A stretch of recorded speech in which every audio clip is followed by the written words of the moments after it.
Karunungan ay pinakapangulong bagay. Kaya't kunin mo ang karunungan. Oo, sa lahat mong kukunin ay kunin mo ang unawa. Sa kasaganaan ng puso, nagsasalita ang bibig. At kung ano yung nakakapanagana sa puso, kung galit yung nakakapanagana sa puso, yun din ang makikita mo sa mga kilos nila. Pero kung pagmamahal yung nasa puso, yun din ang makikita mo sa kanila at yun din yung nagre-reflect sa anak nila.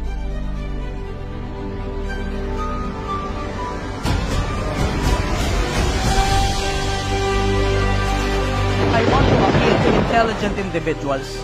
Kung pakiramdam mo mas matalino ka kaysa sa akin, ikaw dapat yung nagsasalita rito. Ikaw dapat yung nakaupo rito, hindi dapat ako. Hindi ko naman dapat ilalabas yung mukha ko sa social media. Kasi yung kabobohan ng majority ng mga vlogger, hindi ko na matiis eh. Komportable na yung mga bata na pinapastos yung mga magulang nila. Hindi naman ako dapat yung nagsasalita rito eh. Hindi naman ako masyadong matalinong tao. Hindi naman ako masyadong importanteng tao eh.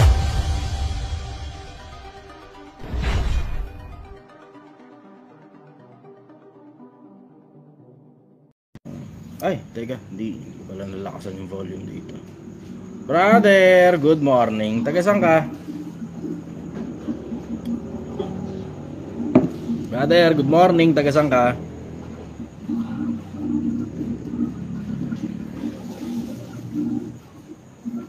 Okay, wala. Okay, next tayo. Magandang umaga sa inyo lahat, Pilipinas. So medyo matagal ako hindi nakapag-live. Inuna ko muna yung kalusugan ko. Kaso hindi ko kayo matiis eh. Ewan ko yung sore throat ko hindi natatanggal. Hindi ko rin maintindihan. Antibiotic na ako lahat eh. Hindi ko alam kung tuloy kung bacterial ba to, viral infection ng putang. Ewan ko, hindi ko maintindihan. Ayaw matanggal. Alam mo yung okay ngayon huhupa, tapos bukas andyan na naman. Tapos huhupa, tapos babalik na naman. Ilang ano na eh, 2 linggo na yata halos to eh. Good morning. Ano to? Aishik. Taga saan ka? Wala rin. Okay, next na tayo.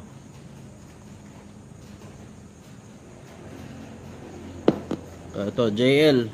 Good morning, brother. Taga saan ka? Ito po, taga Antipolo po. Kapitbahay. Holiday pa lang ngayon, no? May 1. Okay. Ano tanong mo, brother?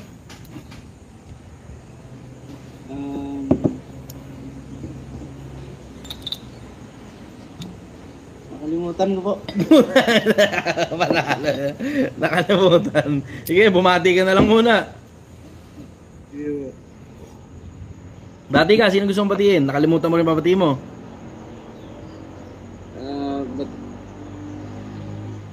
Binibati ko po, taga Antipolo. Okay. Sige. Salamat. Ayun, wala na siya. Bye-bye. Okay, next na tayo. Next, mukbang. Babae yata ito. Good morning, mukbang. Taga saan ka? Good morning, sir. Brother pala to. Morning, brother. Taga saan ka? Taga Marikina, sir. Marikina. Okay. Anong tanong mo, brother? Wala naman, sir. Napapanood ko lang video nyo na nabibilib ako. Kasi yung project mo, tingin ko na malapit ka na sa tagumpay mo. Yung malapit mo na ma-province. You're doing great. Nakaka-relate din ako, sir, kasi HRM din ako eh. Kami alam ko sa restaurant, magpatakbo. Putang ina, hindi madali itong ginagawa ninyo. Hindi ako natutuwa rin sa putang ina negosyo na ito. Hindi ko talaga gusto yung negosyo ng pagluluto. Hindi masaya. Tips sa ambience lang, siya. Pero hindi ako magbibigay ng tips sa masaya lang yung kakain eh. Yun yung masaya, yung kakain na. Pero yung magluluto, ayoko talaga nun.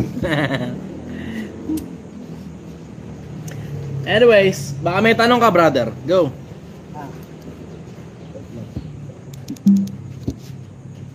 Nawala ka na. Okay, next na tayo.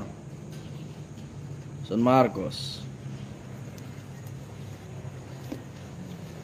Tanghalian na pala, tanghalian. Good morning, brother. Taga saan ka? Hi, from Marawi po. Marawi, Sir. okay. Anong tanong mo, brother? Wala po. Bati ka Idol ko muna. po kayo. Bati ka muna. Sino gusto mong batiin? I-shoutout muna lang ako. Okay. Okay na sa akin yun. Shoutout mo sa akin. Sige. Shoutout sa'yo. From Marawi, Basag Mantal. Okay. Ayos. Opo. Ay, sorry. Napindot ko. Akala ko okay ka na eh. Okay. Jan Cyril. Doon tayo sa mga tanong nyo. Pagsilbihan muna natin kayo. Kaya naman ako nag-live para mapagsilbihan kayo. Yung bate, ayos lang yun. Pwede yan pagkatapos ng tanong. Pero mauna muna yung tanong kasi yun yung may pakinabang sa inyo. Brother, good morning. Ano tanong mo? Oh, brother. Rinig ba ako, brother?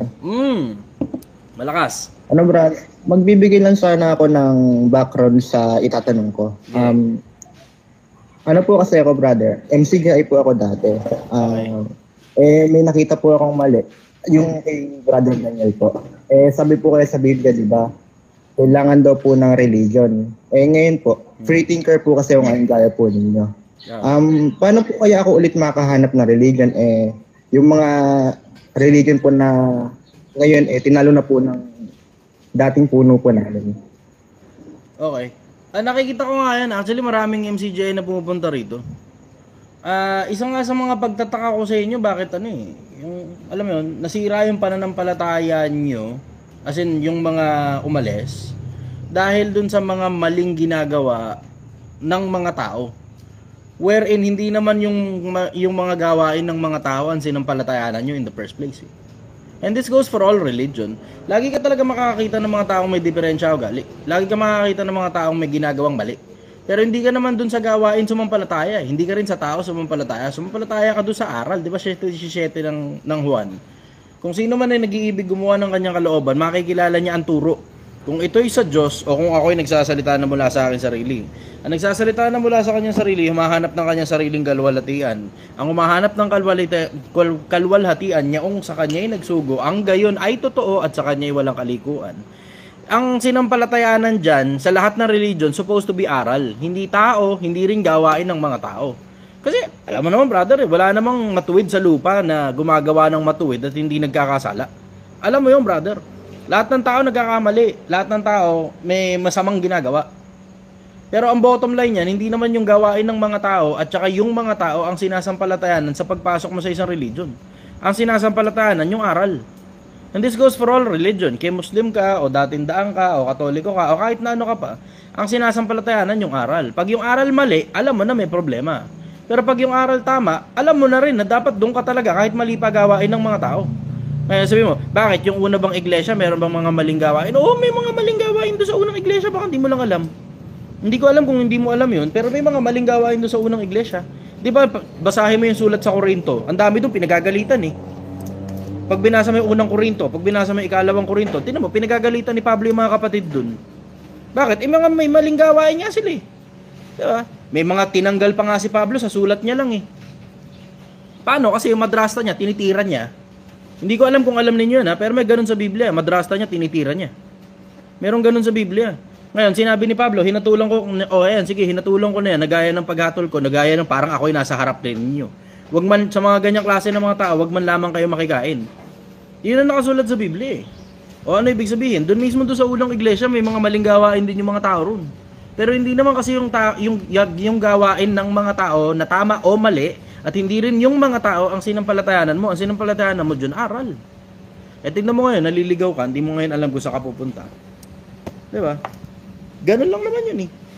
Hindi ka maliligaw brother kapag ka aral ang pinagbasihan mo. Kapag ka nakasulat, alam mo na. Ganun. Ganun yung simpleng konsepto eh. Hindi naman ganun kakomplikado yung pagrelihiyon eh. Ang pagbabasihan mo, aral. Ano nakasulat sa Biblia o ano nakasulat sa Quran, depende na lang kung anong pinaniniwalaan mo doon sa mga librong yun. Ganun ang pag alam ng totoo, brother. Yun ang sagot ko ron. Baka nagkamali ka, ang sinasampalayata, ang tinitignan mo yata, ang gawain ng mga tao. In fairness naman sa dating daan, di ba? Kung makikita mo naman, in comparison sa ibang mga religion, yung dating daan ng isa sa mga pinakamaraming matitinong gawain sa lipunan eh. Kumpara mo naman sa ibang religion, kampi-kampi. Yung ibang religion naman, sobrang luwag sa mga miyembro nila, nagkakalunyaan na yung mga miyembro nila, wala silang pakialam.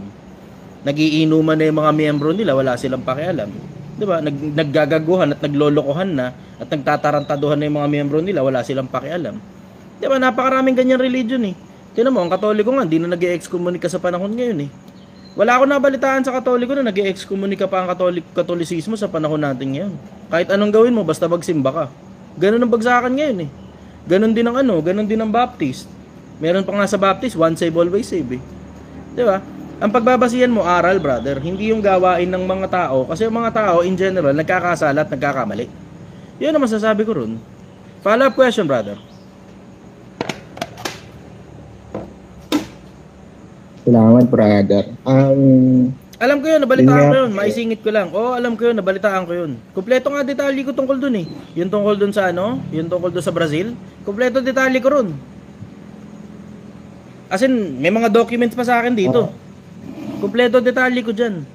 Kung paano kumpleto ang detalye ko sa iba't ibang mga religion, kumpleto rin ang detalye ko dyan sa Brazil. Yung sa nangyayari dyan, nabalitaan ko yun. Tapos ang na-conclude ko dun, tao-tao yan. Sino may diferensya? Aral ba o tao? Pinangaral ba ni Soriano na na mag-inom ng alak? 'Di ba? Ang bottom line niyan, kung sila nagbebenta, pabayaan mo silang magbenta. Problema nila yan, kasalanan nila sa Diyos yan. Ganon yun eh. Problema nila yan, kasalanan nila sa Diyos yan. Kung pinagtatakpan, problema na rin nila yun, kasalanan din nila sa Diyos yun. Bakit? Sino ba namang malinis? Di ba, mo kakalimutan, si Solomon, propeta rin naman, pero tinan mo, 1,000 asawa. Inutos ba ng Diyos na mag-asawa siya ng marami? Hindi. 17 ng Deuteronomio, wag din naman siyang mag-aasawa ng marami. Tignan mo naging ending ni Solomon. Partida, pinakamatalino taong ginawa pa ng Diyos yun, pero nagalit sa kanya ang Diyos. Propeta rin siya. Diba? Kaya kailangan consider mo yun. Si David, nag-asawa ng may asawa na.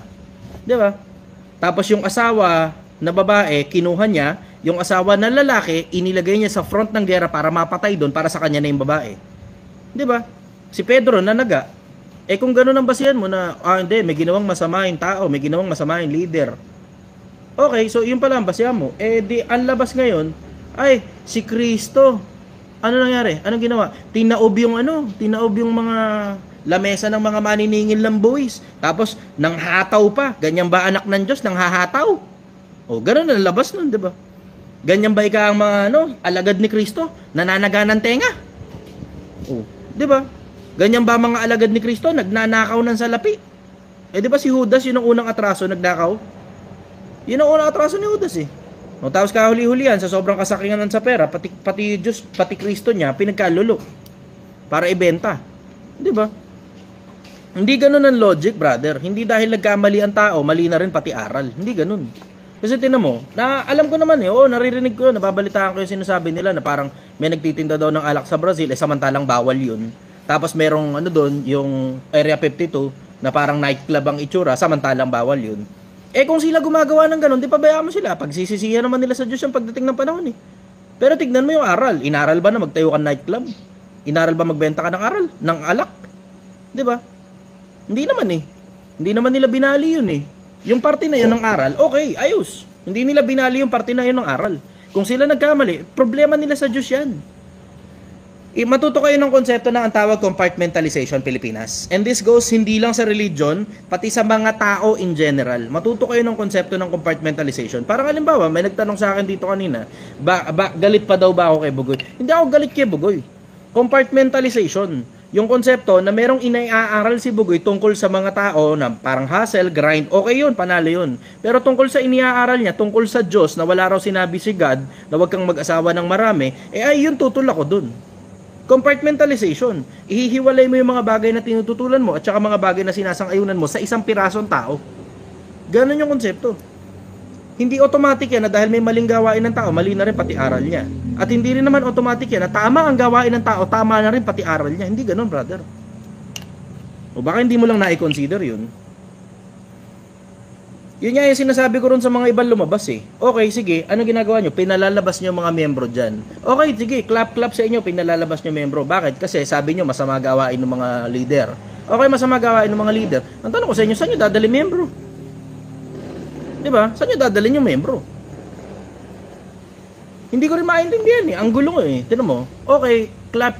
Diga. Meron na kayong pinaniniwalaan. Ano paniwala? Masamang tao si Daniel Razon. Yun ang paniwala nila. Okay, masamang tao si Daniel Razon. Bakit? Kasi Area 52. Kasi bebenta alak. Kasi ganito, kasi ganyan. Kasi yung pamangkin nagbibenta ng parang manok-manok. Okay, masamang tao. Oh, tapos ano ngayon ang gagawin? Lalabas. Okay, sige, lalabas. Bakit pinipuwersa mo pa yung iba na lumabas? Tapos paglabas, saan mo papapasukin ngayon? Saan lalagay? Ang labas niyan, lost. Bakit? Walang kasama eh. Tapos watak-watak din naman. Tapos wala rin pupuntahan. 'Di ba? Gano'n lang, alam mo, parehas ng konsepto ng paglipat ng trabaho yan, brother. Yung konsepto ng paglipat ng trabaho, dapat pagka aalis ka sa isang trabaho, may sasalo na sa'yo na trabaho. Otherwise, mauubos ang ipon mo. Kung wala ka rin lang naman pupuntahan, manatili ka na muna ron sa kung ano man yung religion mo na yun. 'Di ba? O tapos ngayon, pag alam ba, nakakita ka ng mas maliwanag na aral, edi tsaka ka lumipat, 'di ba? Yun din naman ang sinasabi ni Soriano nung buhay pa siya. Pag nakakita ng mas maliwanag na aral kaysa sa iniaaral niya, lipat na tayo ron. Yun ang sabi ni Soriano eh. 'Di ba? Kayo naman, pambira kayo.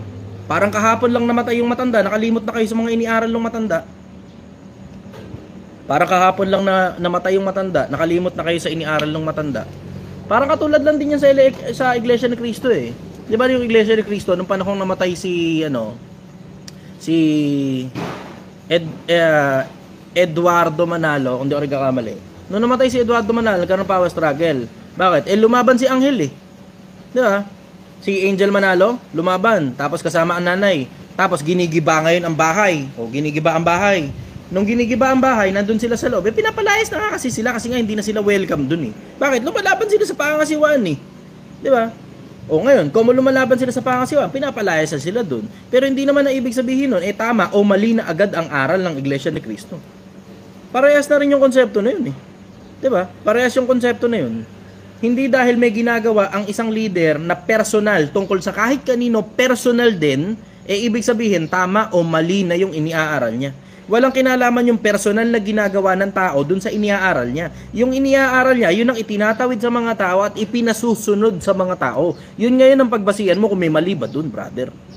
Kasi tinan mo, kung may personal man na problema at nagbebenta ng alak at nag-aalaga ng mga manok panabot at kung ano-ano pa, may mga mansion, nagpapayaman, personal na nilang sagutin sa Diyos yan, brother eh. Personal nilang sagutin sa Diyos yan. Sa akin, hindi naman ganun kakomplikado ang buhay eh. Yung mismong nangangaral at saka yung iniaaral, dalawang magkaibang bagay yan. Huwag mong paghaluin kasi malilito ka talaga dyan. Ganun kasimple yung konsepto. Kuha mo yan, brother. Follow-up question, go.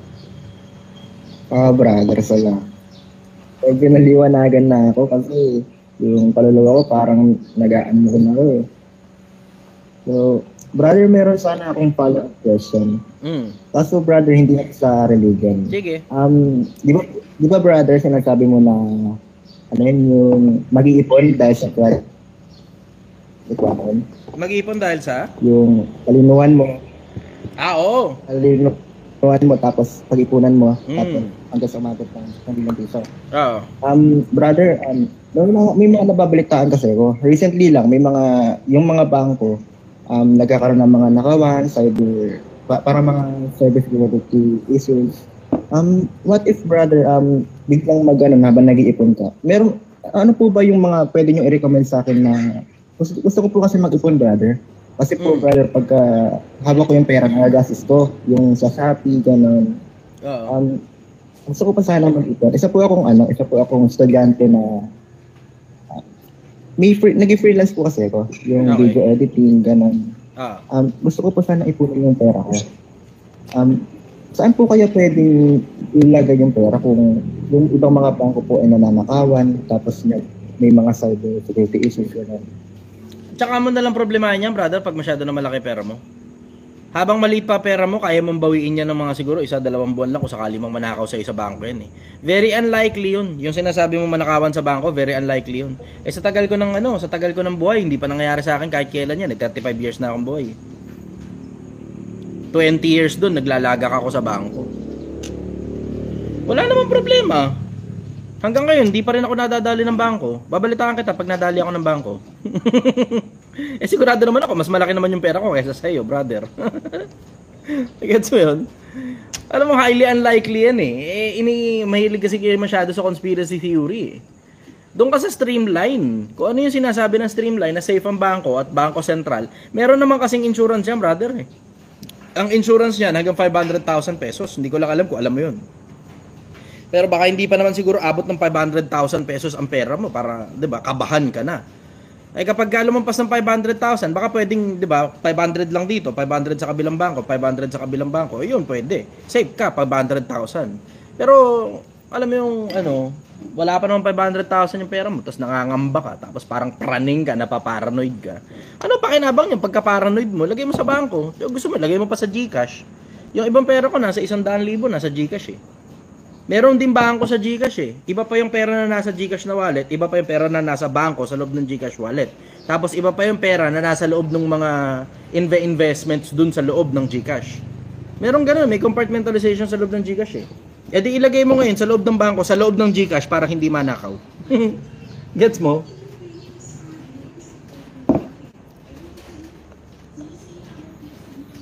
Yan ang sagot ko ro. Yes, Follow-up ma'am. question, brother. Wala na brother, maraming salamat sa ginagawa mo. Medyo nabiwagan na ako kasi dati walang mga gantong content creator na makatanong mo eh. Maraming Lahat salamat, sila, puro brother. pera interest eh. Ako lang naman yung kaisa-isang siraulo na kahit puyat na ako, kahit wala naman akong kinikita, tuloy pa rin ang laban eh. Dati pa ako nanonood brother, ano pa? Yung nasa tundo ka pa, tapos yung maraming first video. Bababa na ako brother, baka may mga gusto rin ano. Okay, sige Salamat, brother.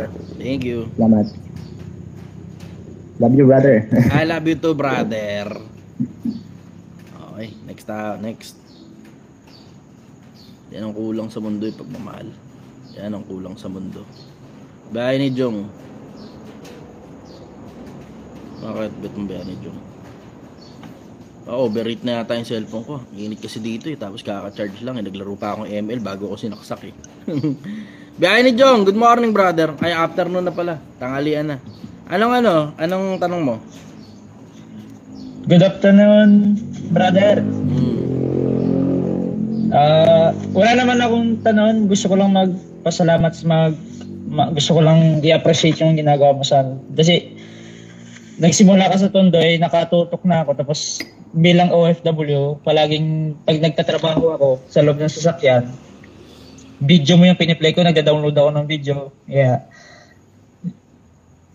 Yung mga compilation ng mga video mo, dinownload ko kahit na nawala ka na sa Facebook. Eh, yun pa rin yung pinapanood ko, yung nagiging motivation. Kaya parang lalo sa amin mga OFW, malagang bagay yun para sa amin. Nasa Kaya YouTube gusto na ko ako lang- ngayon, brother. Yung mga live nito, kung di nyo naabutan, nasa YouTube na live na to. Pwede nyo i-replay Kaya sa YouTube. balang araw gusto ko sanang makita, makapagpa-picture man lang ba? Andito lang ako. Nandito ako sa Domsa Viewpoint sa Angono Rizal. Domsa Viewpoint sa Angono Rizal. Pilag ko na yung tindahan eh. Ito yung tindahan ko eh. Oh, yung tindahan yan. Ito yung tindahan sa likod. Ang init ng araw ngayon. Merong ganda ng panahon. Salamat brother. Na-appreciate Salamat kita. brother sa lahat. May ipon ka na ba? Meron naman, pero hindi naman ganun kalakihan. At least nakakaipon ka na. Tigil lang yung papamigay ng pera. Malaking tulong yung mga videos mo lalo sa amin eh, sa pag-iipon gano'n. Ayos. Sige brother. Silent follower ako brother. Salamat brother. Na-appreciate kita. Thank you very much. Okay, next tao. So nakakatuwa yun. Alam mo, gusto ko lang makatulong sa kapwa-tao, hindi na importante kung kumita o hindi. Tapos ngayon, naramdaman ko ng... Brother, good afternoon. Taga saan ka? Oy, brother, nag-meet ulit tayo. Actually, na-meet na kita before nung nag-guest ka sa Worldwide Entrepreneurs.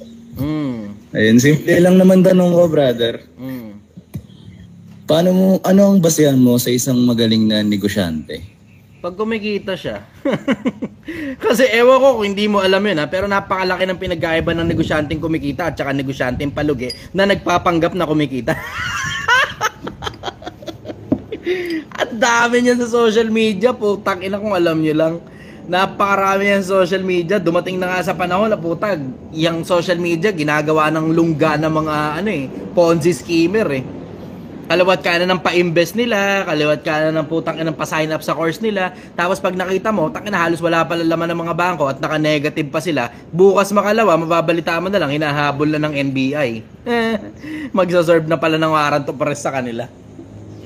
Tang-inang yan. Tapos yung pala, nagtatago na sa abroad. Ang dami niyan, brother. Hindi lang yan sa mga influencer, pati sa mga negosyante.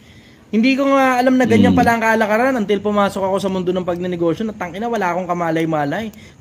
Maraming negosyo ang hindi talaga totoong kumikita at ang napapaikot lang nila na pera pera ng investor.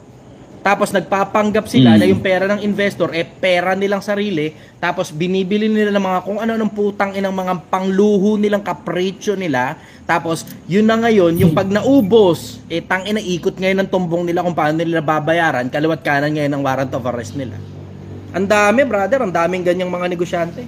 May mga personal pa nga akong nakilala, may mga iba natulungan pa ako na wala namang kamalay-malay, scammer pala yung mga hayop na yun.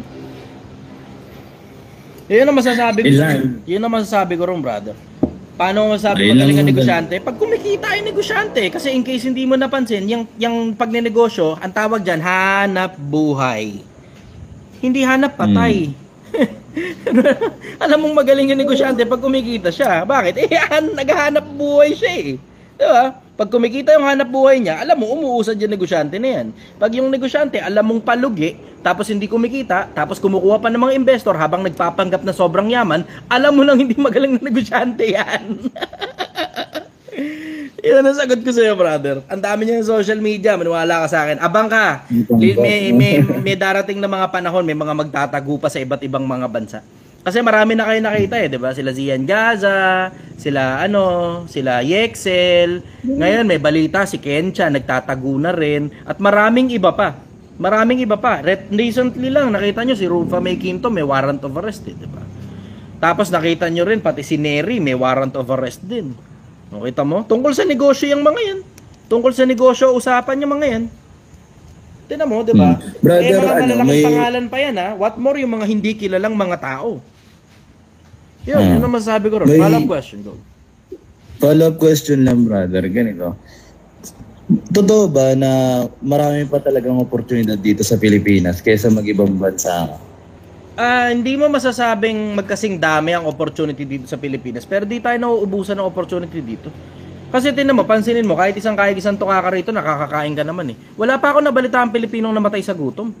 Diretsa lang, wala pa ako nabalita ang Pilipinong namatay sa gutom. Hindi ba katulad sa Africa, nakikita mo, literal, nakikita mo talaga, payat na payat, namamatay talaga sila sa gutom, namamatay sila sa uhaw. Pero sa Pilipinas, wala pa ako nababalita ang namatay sa gutom, brother. Yun ang sagot ko ron. Follow-up question. Ito, brother. Simple lang. Kapag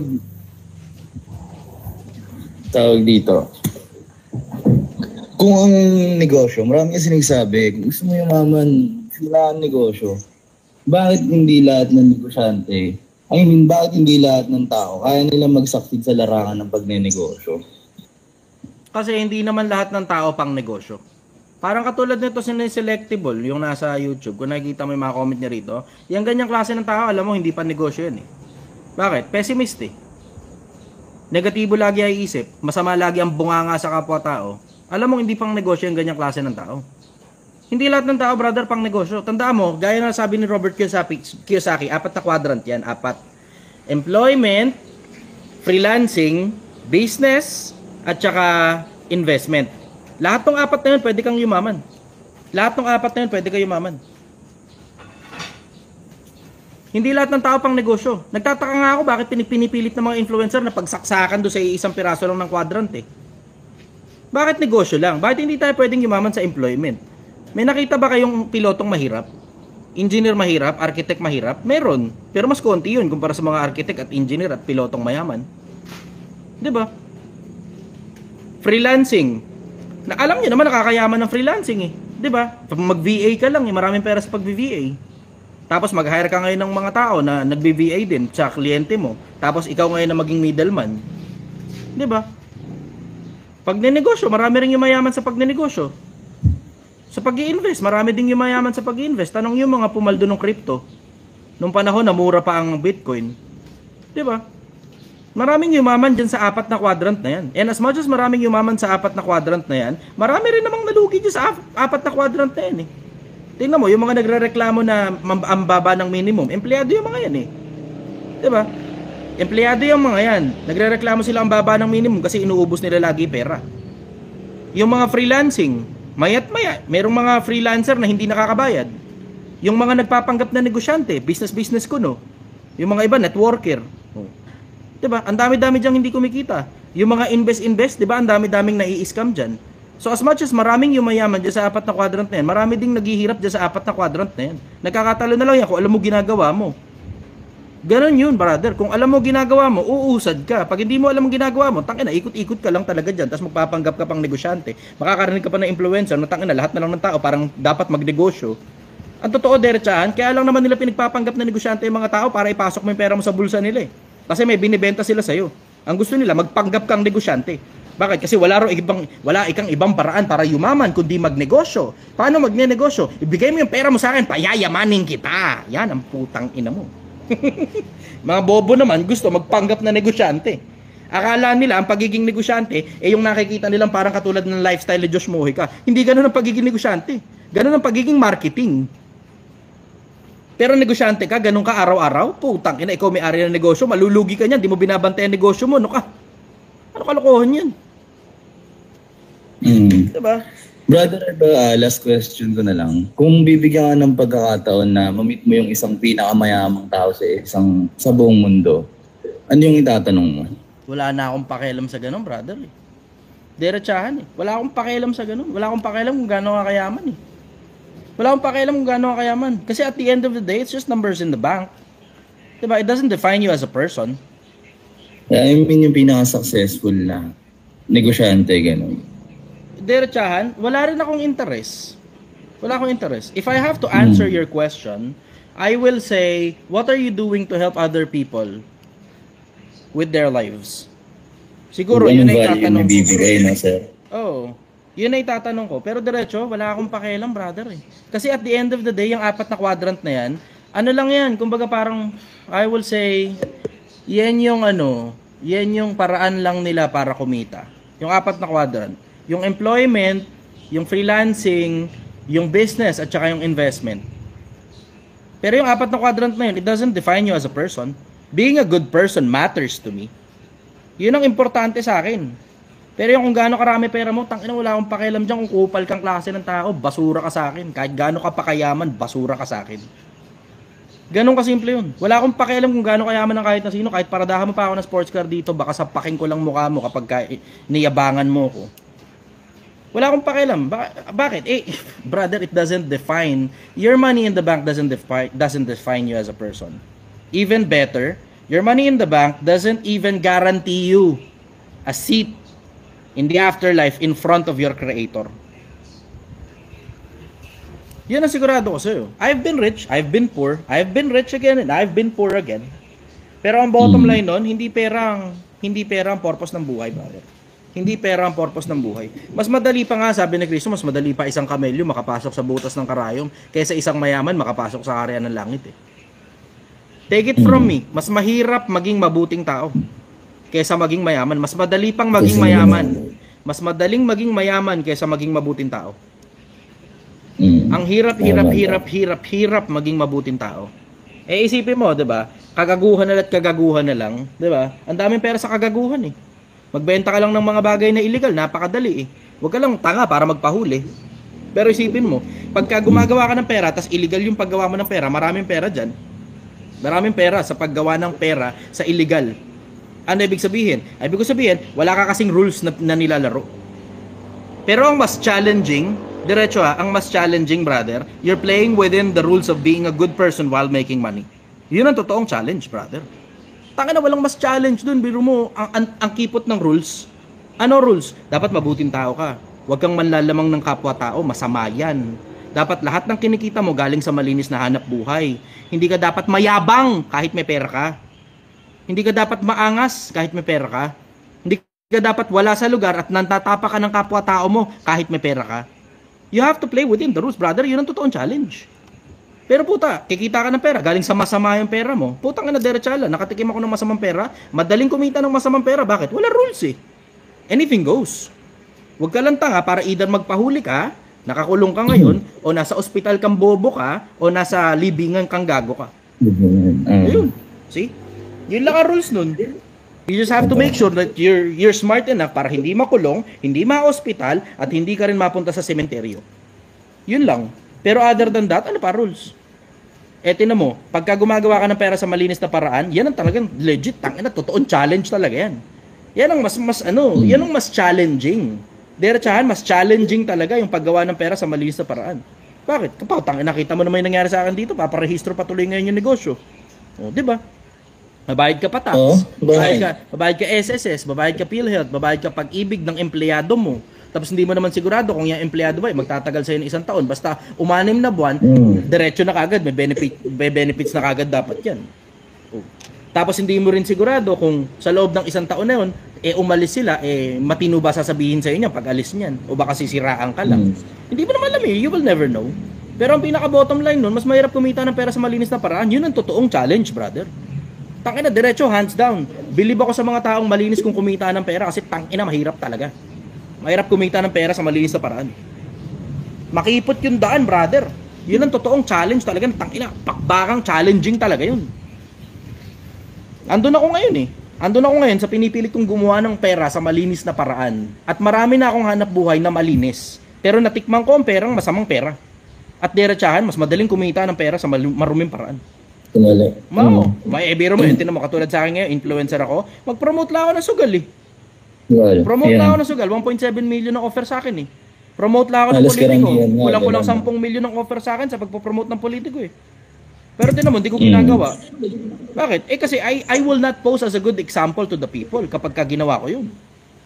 Di ba? Kasi as much as, tangina mo Chester, nagmumura ka naman eh. Totoo, nagmumura ako. Aminado naman ako ron eh. Pero yung pagmumura ko, walang damage sa'yo yun. Maliban na lang, gagayahin mo. Bobo ka pag ginaya mo yun. Pero yung pagpo-promote ng politiko, tapos binoto niyo yung politiko, tapos alam niyo namang nanakawan lang tayo pare-parehas, putang ina, mas malaki damage dun sa kapwa-tao natin. Sa bansa natin. Nag-promote ako ng sugal, malaki damage dun sa kapwa-tao natin. May mga nagpapakamatay dahil lang nalugi sa sugal. In case hindi niyo alam, may mga nagpapakamatay dahil lang nalugi sa sugal. Yung pagmumura ko, wala masyadong damage sa kapwa-tao yan. Wala masyadong damage sa kapwa-tao yan. Kumpara mo sa pagpo-promote ng sugal at saka pagpo-promote ng politiko.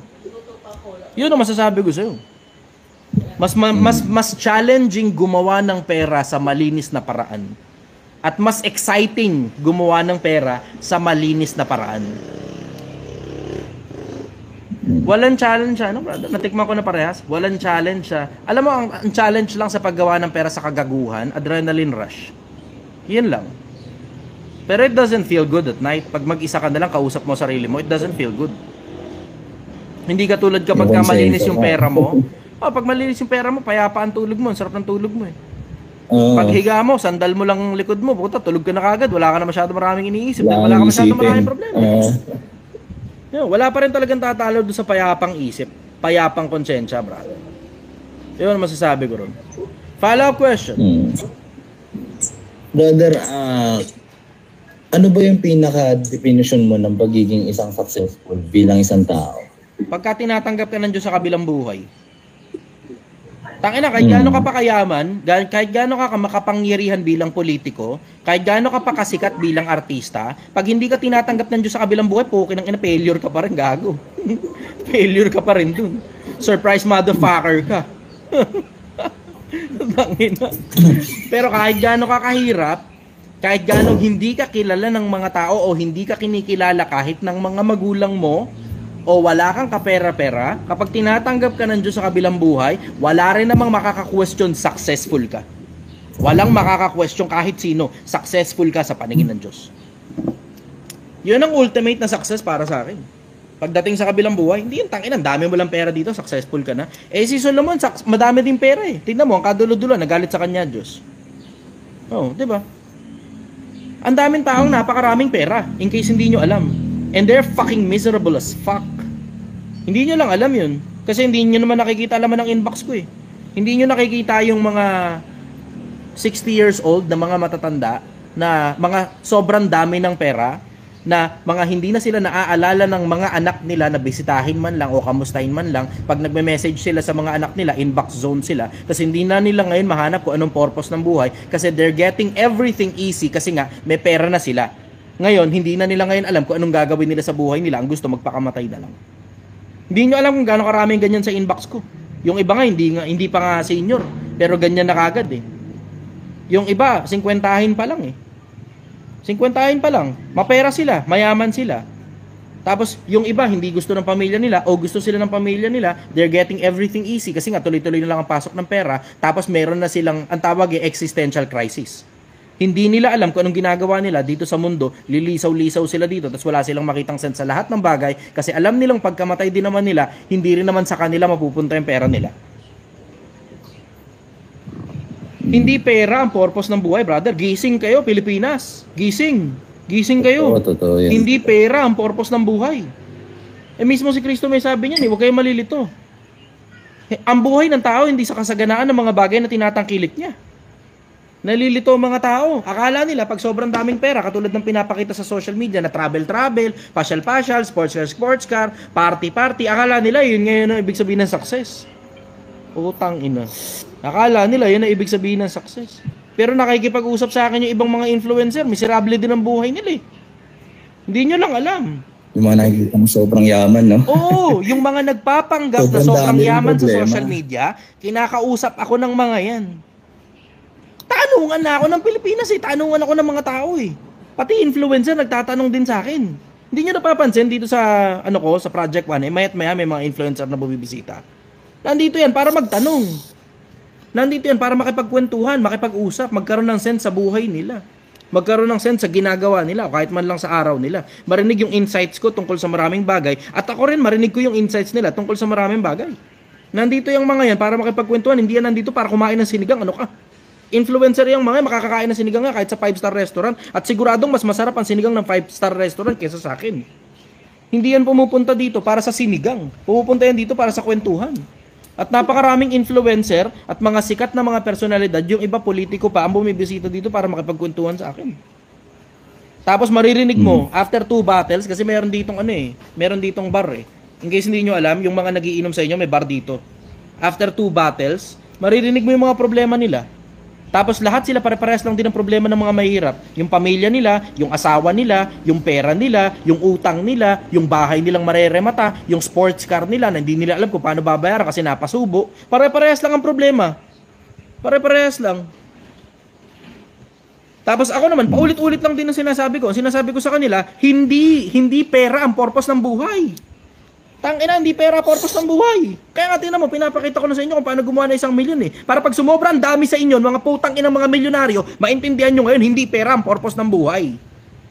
Bakit? Milyonaryo ka na eh. Parehas na tayo ngayon. Parehas na tayo. May 1 milyon ka, may 1 milyon ako, parehas na tayong milyonaryo. Now you will understand na hindi pera ang purpose ng buhay. Kaya nga, gusto ko nga kayo maging mga mayayaman eh. Tingnan mo, pansinin mo, pinapamigay ko ng libre. Pinababayaran to ng mga influencer, ano kayo? RDR, tanungin mo kung paano magiging milyonaryo, papabayaran ka talaga niyan, mahal. Chinkitan, tanungin mo paano maging milyonaryo, papabayaran ka niyan, mahal. Ano ka? Hindi yan libre. Hindi libre. Bakit hindi libre? Putang ina mo, hindi mo alam kung ano pinagdaanan ng mga tao na yan para yumaman sila. Diba? Na kung saan na common lang yung konsepto ng putang inang pagyaman, sana lahat ng tao mayaman na. Diba? Kaya nila pinababayaran yun dahil hindi rin biro yung pinagdaanan nila para marating kung ano man na narating nila sa buhay, kaya nila pinababayaran. Ako naman si Chester, putang ina, si Raulo, pinamimigay ko lang sa mga tao ng libre. Libre. No, pinamimigay ko sa mga tao ng libre. Bakit? Para maintindihan ninyo na pag yumaman na rin kayo, hindi pera ang purpose ng buhay, mga gago. Hindi pera ang purpose ng buhay. And then you will understand bakit milyonaryo ka na rin eh. Marami ka na ring pera eh. Ngayon, masasabi mo ngayon, tama nga si Chester. Tangina, hindi nga talaga pera ang purpose ng buhay. Ngayon, putang ina, sira pamilya ko. Ang dami kong pera, pero sira pamilya ko.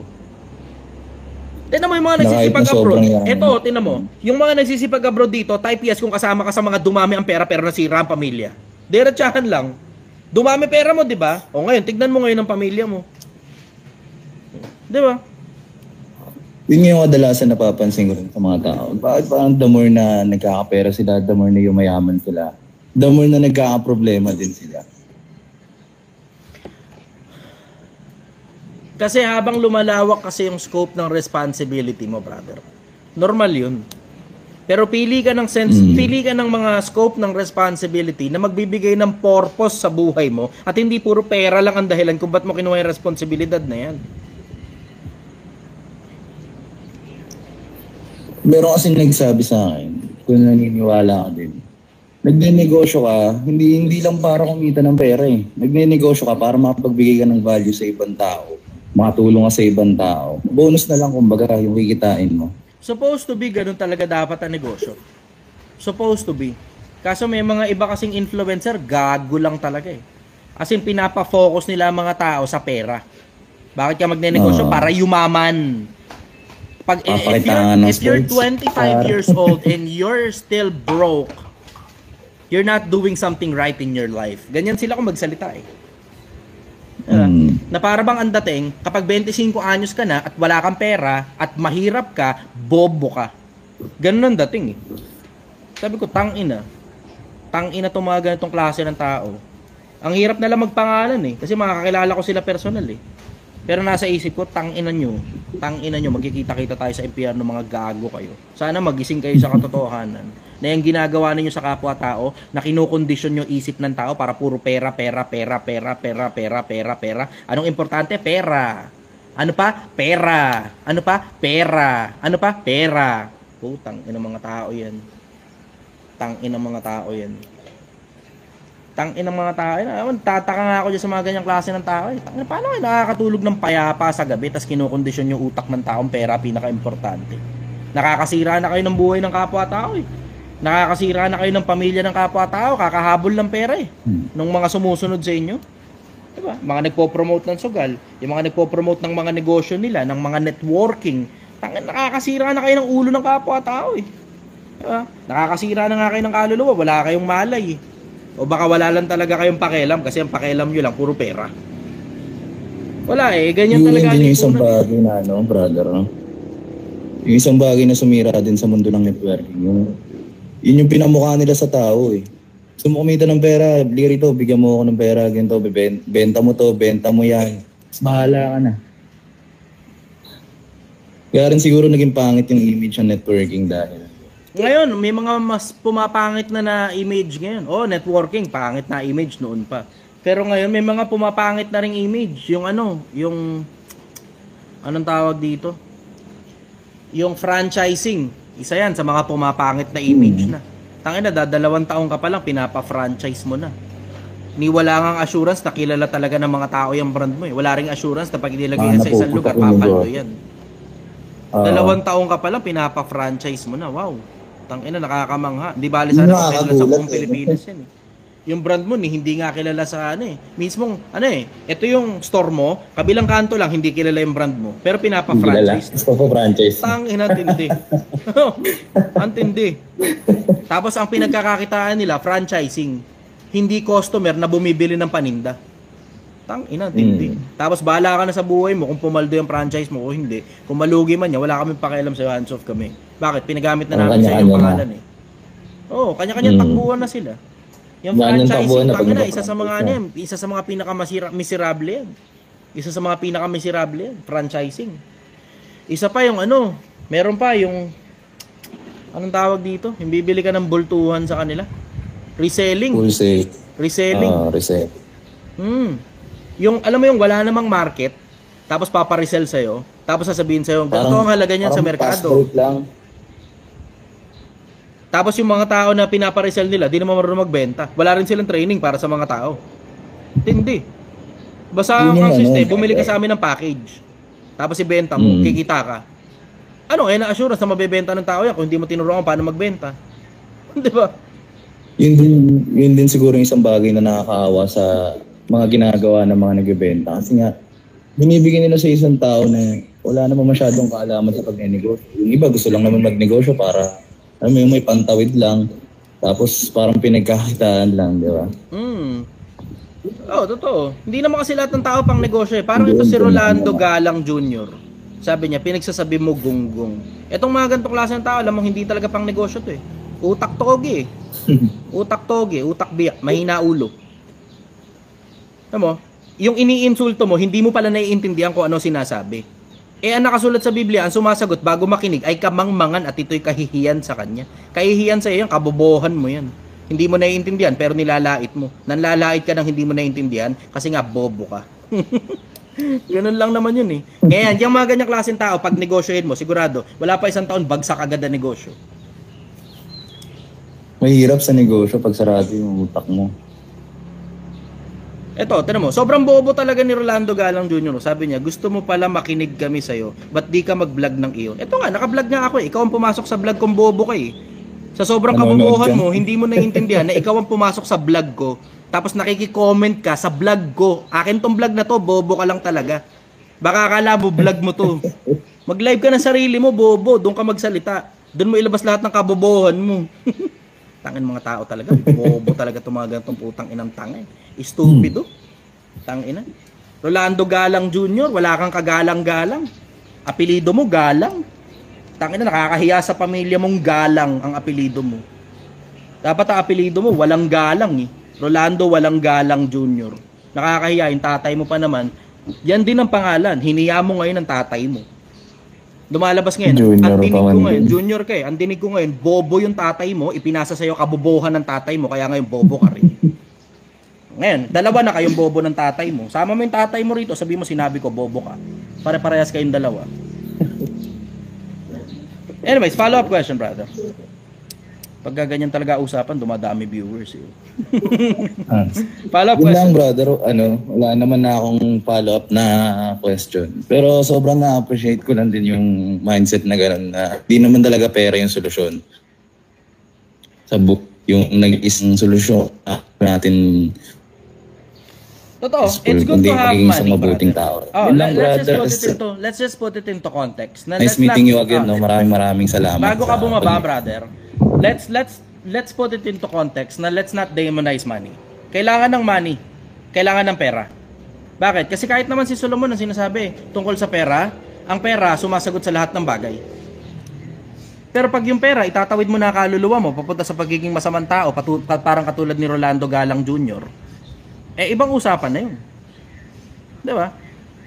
Pag yung pera, nagiging dahilan na para ikakasira ng pamilya mo, ibang usapan na yun. Pag yung pera, nagpapalaki na sa ulo mo, parang nakita mo katulad ng maraming influencer na dati humble, biglang nung nagkaroon ng maraming pera, biglang yumabang. Tangina, ibang usapan na yun. Let's put it into context na kailangan ng pera. Pero hindi pera pinaka-importanteng bagay. Maraming mas importanteng bagay kaysa sa pera. Parang mabuting pangalan. Yun yung wala to si Rolando Galang Jr. Mabuting pangalan. Mabuting pangalan ay maiging piliin kaysa malaking kayamanan, sabi ni Solomon. Isipin mo, mabuting pangalan mas importante pa pala kaysa sa malaking kayamanan. So mas importante pala ang pangalan kaysa sa pera. Ay, brother, papaalam na lang din muna ako. Sige, brother. Thank you very much. Mahaba na. Maraming salamat ulit, brother. Sige, bye-bye. Thank you. Okay, next na tayo. Wala si Rolando Galang Jr. eh. Sinasabi ko sa iyo eh. Sabi ko, ulitin ko, paulit-ulit kong sasabihin sa inyo, ang titigas ng mga ulo niyo. Pag bobo ka pa, matuto ka manahimik, matuto ka magtanong na lang. 'Di ba? Nakakasawa tong mga to. Nakakasawa kayo, Rolando Galang Jr. Nakakasawa kayo.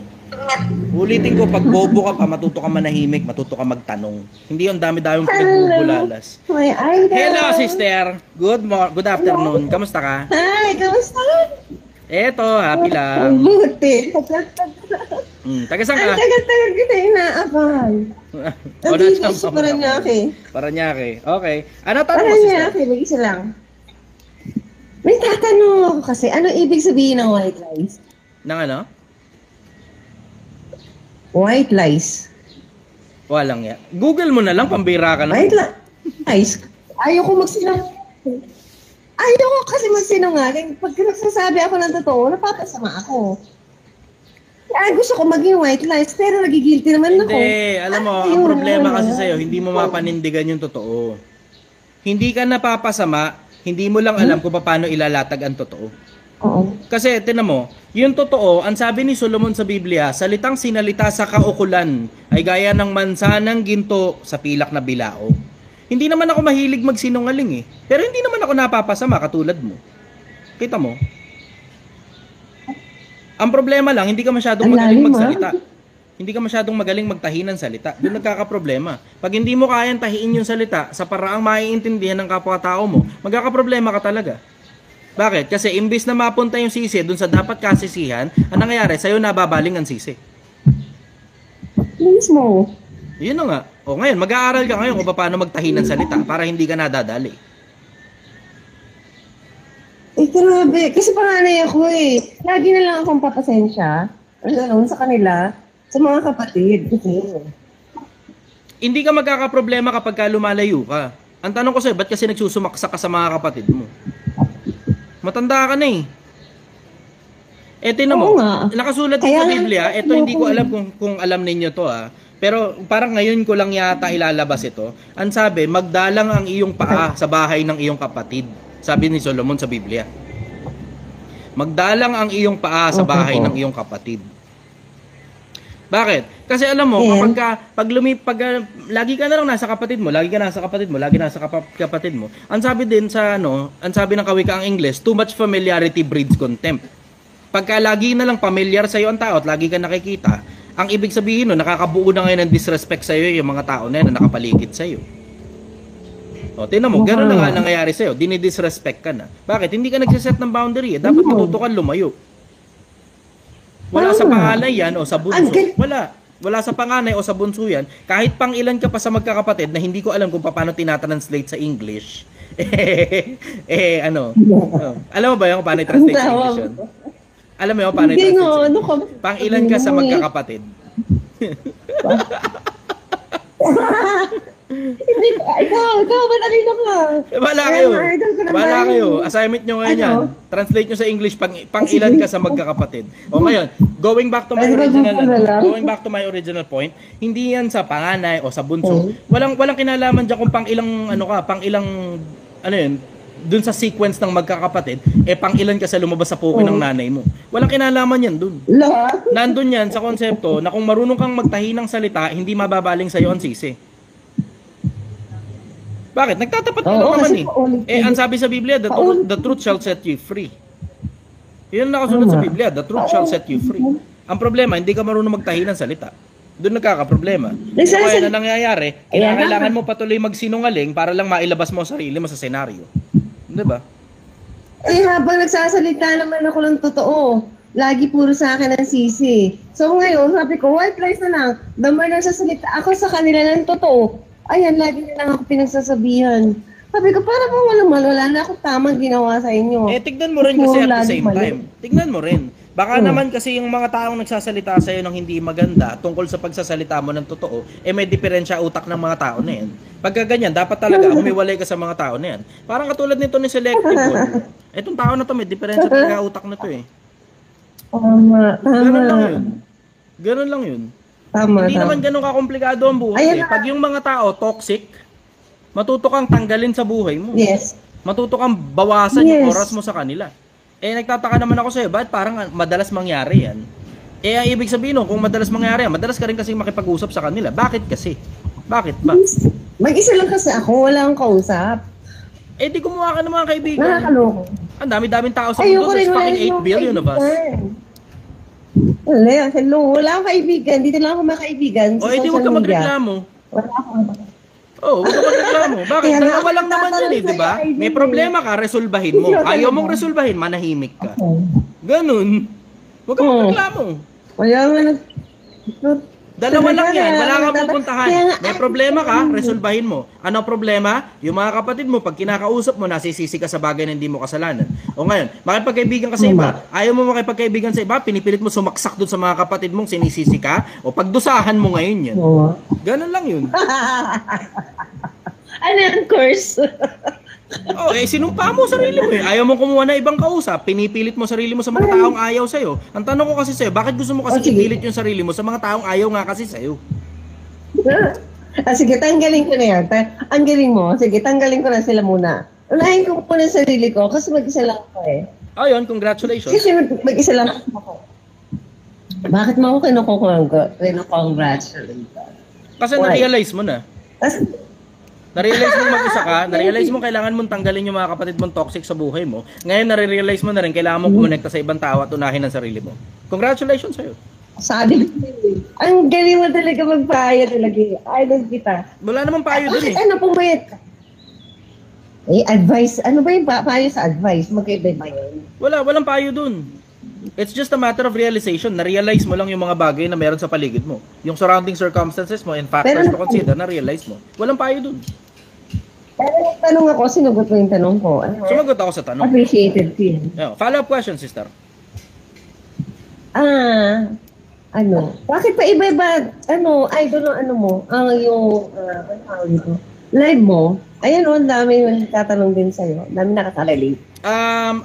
Ngayong araw, nag-live ako kahit ganitong oras. Supposed to be tulog na ako ng ganitong oras. Long overdue na to, as in puyat na ako. Pero hindi ko kasi talaga matiis yung mga tao eh. Nakita ko yung inbox ko eh. Pagpasok ko sa inbox ko, ang dami nagtatanong.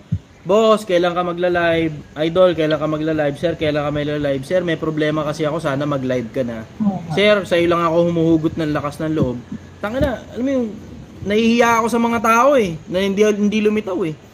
Yung kahit, alam mo yung kahit may sakit ako, nung mga nakaraan kasi, alam mo totoo, ngayon lang yung araw na hindi ako nakakaramdam na may sore throat ako. Pero lahat ng mga araw na daan, 2 linggo na mahigit. 2 linggo na mahigit. Laging tuwing magmamadaling araw na, nagkaka-sore throat ako, masakit yung lalamunan ko. Ngayon, ano nangyayari? Inom ako antibiotic, tapos, paggising ko, okay na. Tapos, mamayang konti, yun na naman. Di ginawa ko, dinalawa ko na. Ganun pa din. Pero ngayong araw lang akong parang hindi ko nararamdaman na may sore throat ako. Pero ano kasi, nag-voice rest muna ako saglit. Sandali lang. Wala pa naman 1 linggo, 5 araw pa lang halos akong walang live eh. So nag-live na ako ngayon kasi naiiya ako sa mga tao eh. Tapos at the same time, yung pakiramdam ko, inutil ako at wala akong pakinabang kapag hindi ako nagla-live. Hindi, ang bait mo nga eh. Imagine kita mo, kahit may sakit ka, nandito ka pa rin sa amin. Diba? Pagmamahal lang talaga sa kapwa-tao yun eh. Pagmamahal lang sa kapwa-tao. Ay, mahal ka namin. Mahal ka namin. Ngayon, alam mo na, hindi ka na mag-isa. Hindi, ikaw. Kasama ko. Thank you so much. Kita mo na patawa ako. Ako lang mag-isa dito. Nandito lang ako. Salamat sa iyo. Message lang ako, nagre-reply naman ako eh. Matagal nga lang. Kasi ang dami yung laban ng inbox ko eh. Nagre-reply ako. Masipag ako. Masipag ako, nagre-reply ako. Meron ka isa. Bukod dito sa Cheers. Oh, yung Project 1M na TikTok. Oh, nagre-reply din ako doon. Meron ako doon. Nagre-reply din ako doon. Yes. Siguro baka matagal ka pa mag-reply sa akin kasi bago ko lang nakita yung ano mo eh. Yung isang dito, profile mo. Yun. Nag-i-inbox ako sa'yo doon. Ay, ang dami mo talaga. Ay, bait mo. Thank you. Sagot ko talaga sa'yo. Salamat, sister. Follow-up question, baka meron ka pa. Ay, hindi na, basta nakita lang kita, okay na ako. At yung mga advices mo, at yung mga ang tawag ko, tanong ko, na sinagot mo, maayos. Napatawa mo. Napatawa mo kami lahat, ang dami nag-agree. Ang dami nag-agree dito sa'yo. O, diba? Siyempre, fans ko yung mga yan eh. Matik mag-agree talaga sa akin. At isa na ako doon. Salamat, na-appreciate yun. Naghahanap nga ako ng mga kahit paano kontra sa akin eh. Masaya kaya yun kapag kami kumukontra. May hirap ka sa i-kontra? May hirapan kami kumontra sa'yo dahil magaling ka. Wala akong kontra sa'yo. Every now and then, lahat ng tanong may sagot kang magaganda. Anyways, may follow-up question ka pa? Hindi naman tayo. Alala, gusto mo na akong malis dito? Medyo mahaba kasi yung pila rito. As in literal, mahaba talaga yung pila ng mga magtatanong. Pagbigyan ko muna sila. Sige, bye-bye sister. Teka muna, pagbigyan ka sa SS. Ano? Screenshot. SS kita. Again ha, lalagay ko ulit dun ha. Okay na? Yes, thank you. Sige, lalagay thank you. Ko ha. Bye. Lalagay ko ha. Sige. Ito permission ba? Bye-bye. Okay, next na tayo. Saba. Tangina, alauna na pala. Ay, 1 oras na ako. Okay. May babae ulit. Isa pa. Babae. Pagka gantong oras, ang daming tao. Wala. Ay, yun. Good afternoon, sister. Taga saan ka? Hi po. Hello. Taga saan ka? Kasi ko. Taga-Davao po ako. Davao. Okay, ano tanong mo? Bakit po nag-hiring yung mga company? Kasi kailangan nila ng empleyado. Di ba? Toxic. Parang nga. Hindi ba toxic? Yung hiring? Hindi automatic na toxic.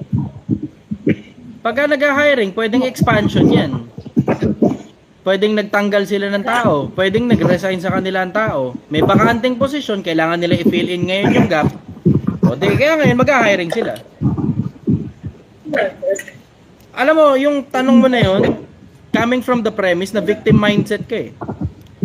Victim mindset. Hindi ka uusad kapag ka victim mindset ka. Supposed to be dapat optimistic ang mindset mo. O I will say practical. Pero hindi kagana yung biniktima nila ako. Kaya sila nag-hiring ngayon kasi toxic sila. Hindi, nag-hiring sila kasi may position na kailangan i-fill in. Hindi na importante kung toxic o hindi. Ang bottom line yan, kailangan nila ng dagdag na empleyado. Yun. Nagkakatalo na lang yan kung kamusta buhay mo. Kasi pinoproblema mo yung problema ng iba eh. Pinoproblema mo pa, pati problema ng kumpanya. Kamusta ngayon ang ipon mo?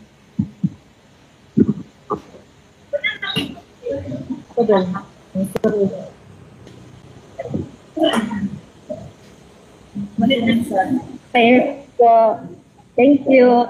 Sige. Bye-bye.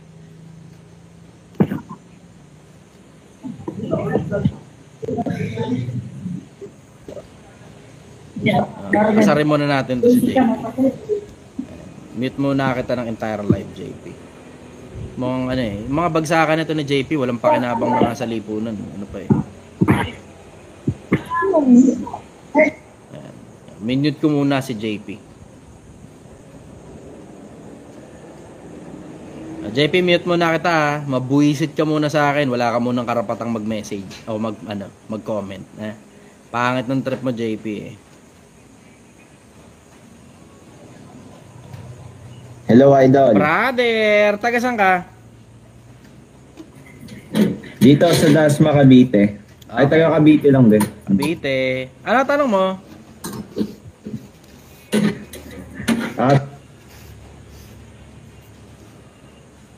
Nawala ka. Nakamute. Itanong. Yan, sige, go. Ano tanong? Gusto ko itanong yung masama ba yung pagiging kuripot? Hindi masama yung pagiging kuripot. Ang masama, tulong ka ng tulong sa mga taong hindi naman kailangan ng tulong, nagpapanggap na kailangan ng tulong, pero kinukonsente mo lang pala yung kagaguhan nila. Ang masama rin, yung alam mong kailangan ng tulong at totoong nangangailangan ng tulong. Tapos ayaw mo, kahit nasa kapasidad mo naman, kahit konti. Okay. Yun ang masama. Pero nalilito ka kasi yata dun sa konseptong may mga magulang o kung sino man yung kamag-anak mo nangungutang sa'yo. Tapos alam mo namang panloloko lang ng kapwa at alam mo namang hindi ka na rin babayaran. Tapos ayaw mong pautangin. Tapos feeling mo nagigilty ka dahil hindi ka nagpapautang sa kanila kasi pakiramdam nagkukuripot ka kaya tinatanong mo sa akin. No!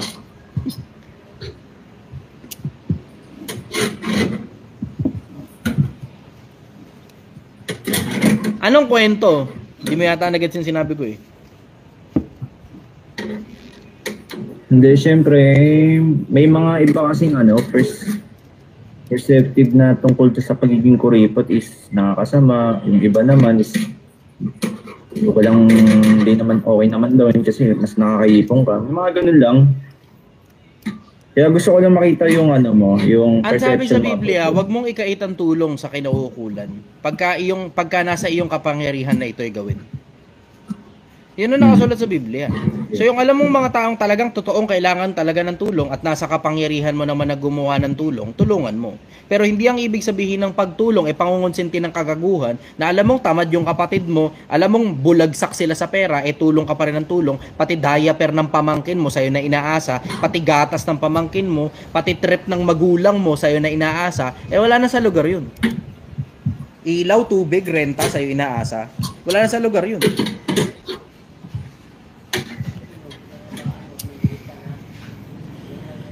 Yung konsepto ng pagkukuripot supposed to be, hindi yan paglalabas ng pera para sa mga bagay na alam mo namang hindi kailangan. So wag kang maglalabas ng pera sa mga bagay na hindi kailangan, lalo na sa mga taong hindi naman kailangan. Ganon yung tamang konsepto ng pagkukuripot. Para magkaintindihan tayo, ano ba ibig sabihin sa'yo ng kuripot?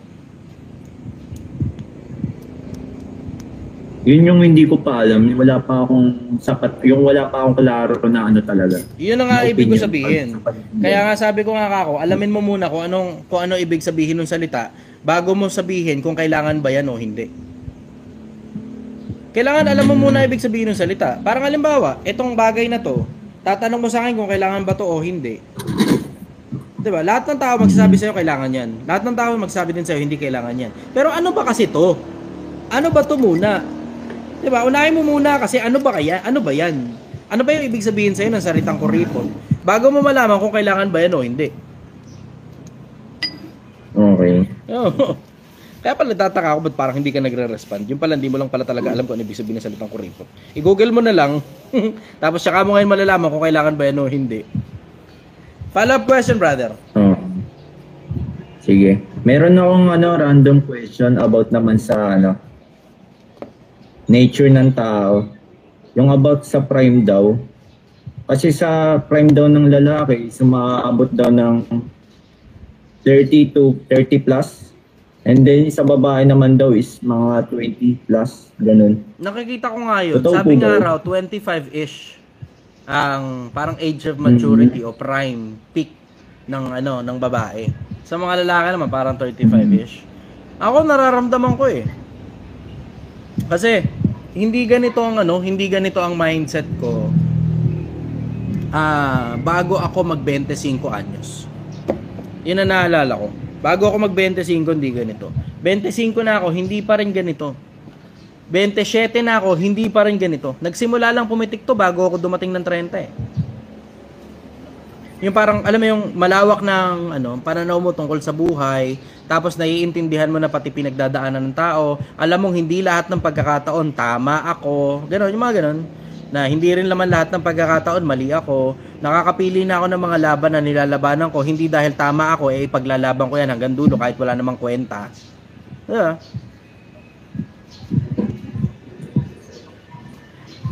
Mga ganun bagay, mukhang hindi mo pa yata nagigets yung ganung konsepto. Follow-up question, brother. Wala pa. Kumbaga ngayon, 22 pa lang ako eh. Okay. Gets ko na. Okay, matagal-tagal pa yun, brother. Kinig ka muna ng marami. Tanong ka muna ng marami. Tapos, paglipas ng panahon, matututo ka ng marami. Ganon yun. Huwag mong gagayahin yung mga katulad nito ni Jam. Ang sabi, ba't feeling mayaman ka? Talaga ba feeling mayaman ako? Nakakatuwa naman to si Jam. Tangina sa akin, sa akin compliment yan eh. Tingnan mo, wala naman akong ginagawa eh. Andito lang ako, sumasagot sa tanong ng mga tao. Para sa kanya, mukha daw feeling mayaman daw ako. So mukhang nayayamanan ka sa akin, pero nayayabangan ka rin sa akin at the same time. Problema mo na yan, Jam. Problema mo na yan. Ganun talaga kapag kakutis mayaman ka eh.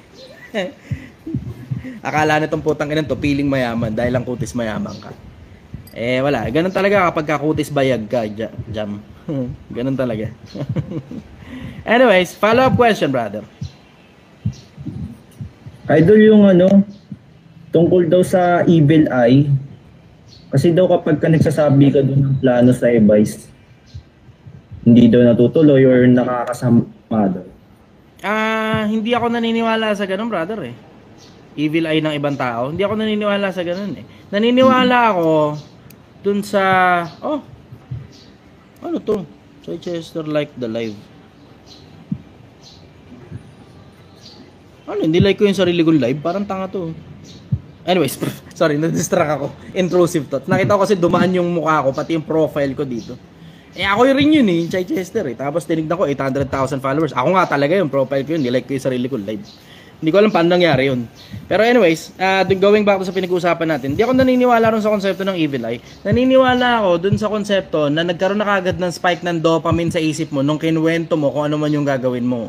So dahil nagkaroon ng spike ng dopamine, it tricks your brain into feeling fulfilled. Kaya hindi mo na ngayon gagawin yung mga bagay na sinabi mong gagawin mo kasi imbis na ang spike ng dopamine makuha mo dun sa fulfillment ng actual na activity pagkatapos mong gawin yung activity o pagkatapos mong gawin yung bagay na nasa isip mo, ang nangyayari, yung spike ng dopamine napunta dun sa validation ng tao kasi vinalidate ka dun sa plano mo. Ngayon, hindi mo na ngayon na-execute yung plano. Medyo malalim na usapin yan, brother. Pero it will take some time bago mag-sink in sa'yo yan. Okay, kumbaga parang parang in psychology talaga, Oo. Hindi ako naniniwala dun sa parang external force na magagawa sa iyo ng tao tungkol dyan sa konsepto ng evil eye.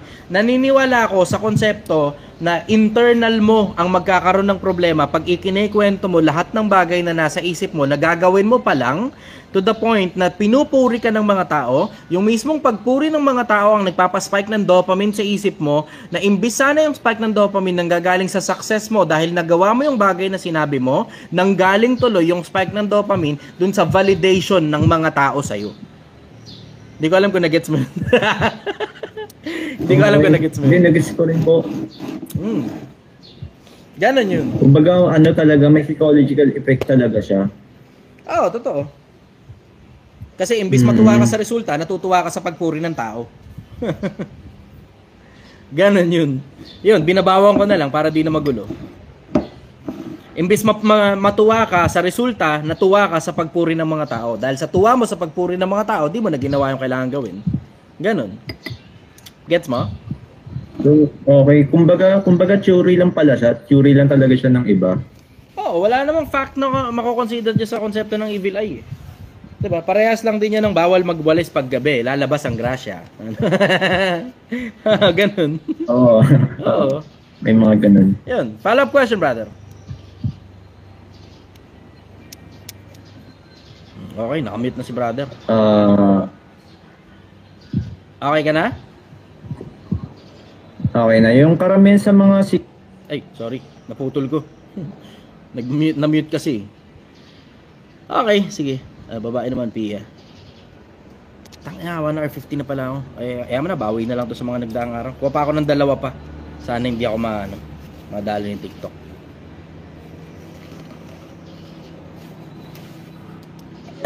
Ay, 10% na lang yung battery ko. Sana umabot pa to. Wala si Pia.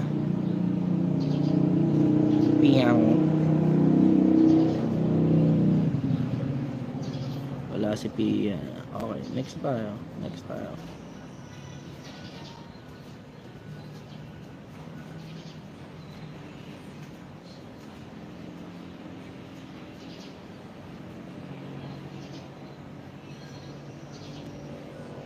Ardolf. Ito, akad natin si Ardolf. Siya, magandang tanghali. Hi there! Hello! Taga saan ka? Boss Shai. Taga Caloocan po. Caloocan. Ano tanong mo, brother? Ang tanong ko, Boss Shai, paano magsisimula pagka reseller ka ng business? Paano mo ibebenta, especially through online? Dapat inalam mo muna paano mo ibebenta bago ka bumili ng ibebenta mo.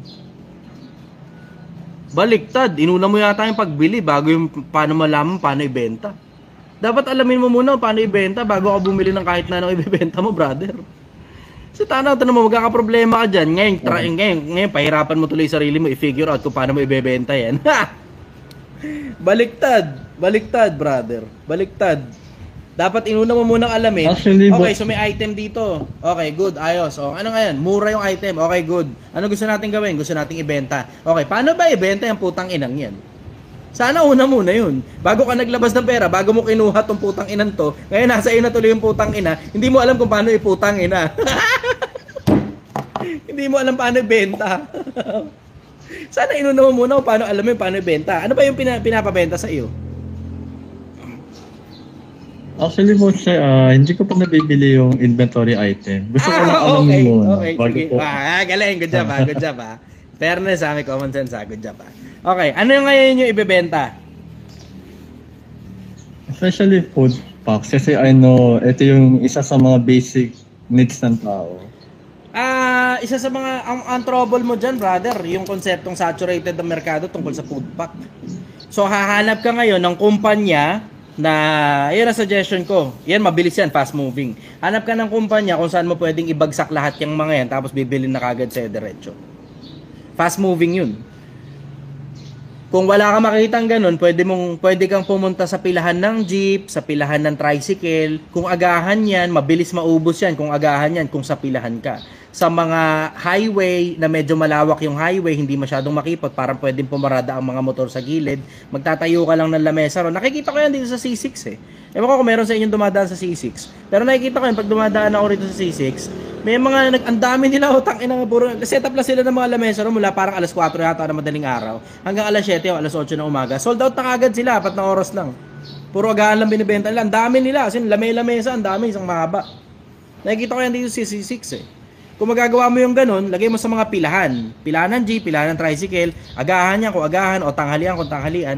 Medyo mahirap nga lang ang tanghalian sa mga pilahan kasi madalas na mga napagkakataon hindi lumalabas ang mga tao kapag tanghalian eh. Kumbaga ano yan eh, kumbaga hindi sila parang nagta-travel para sasakay sa jeep ganun. Pagka tanghalian matumal kapag sa pilahan ng jeep. Pero ang malakas sa pilahan ng jeep, tricycle, mga agahan. Yan effective diyan.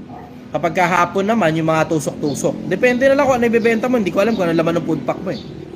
Ikaw nang bahala paano mo didiskarte yan. Ayan, nabigyan na kita ng ilang mga options. Kuha mo. Okay. Thank you, kuya. Mas malaki, mga kumpanya. Tipong yung kumpanya, walang concession at lumalabas pa yung mga empleyado. Ikaw lang kayo na mag-deliver sa mga ganun. Mas mabilis yun.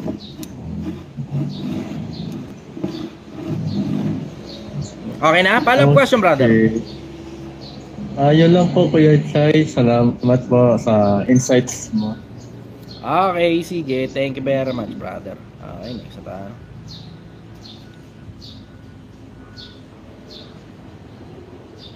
Koy Bito. Hindi ko alam kung lalaki to o babae. Babae yung picture niya pero Koy Bito yung pangalan niya.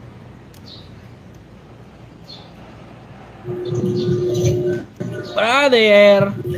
Taga saan ka?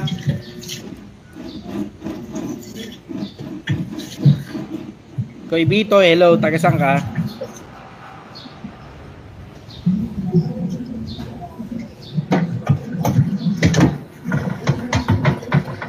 Wala. Okay. Pakikinggan lang natin to si ano na magkalog-kalog ng mga bagay-bagay. Disconnect na natin. O yan. Tinamaan pa. Tinamaan pa yung kaldero. Okay. Disconnect. Okay, next na. Boss Chay. Brother, taga saan ka?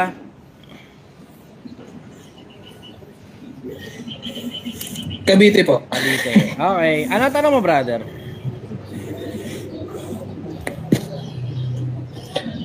Basta anong masasabi doon sa konsepto ng Machiavelli, kay Nico Machiavelli, yung it's better being fear than love if you cannot both. Oo. Sino mo yung sabi niya? Sinabi rin sa ML yan eh. It's better to be feared than loved if you cannot both. Pero original po yung sa libro ni Machiavelli, dun sa libro niya na alam ko yun. Untitled The Prince. Iniisip ko tuloy kung kanino ko ba narinig yan eh. It's better to be feared than loved. Parang si Alucard yata nagsabi niya sa ML. Narinig ko sa ML yan eh. Pero narinig ko nga kay Machiavelli. Kailing yan. Kailing. Hindi. Sino yung sabi?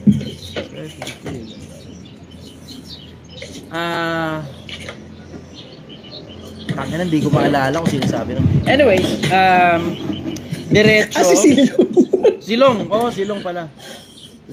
Silong. Kaya Silong yung gusto ako, hindi ko narinig yun. Anyways, feared than love. Feeling ko ano yan eh. Opinion niya. Kasi ako, I would rather be loved than feared. Parang, tinan mo, kaparehas ng ano yan eh. Kaparehas ng...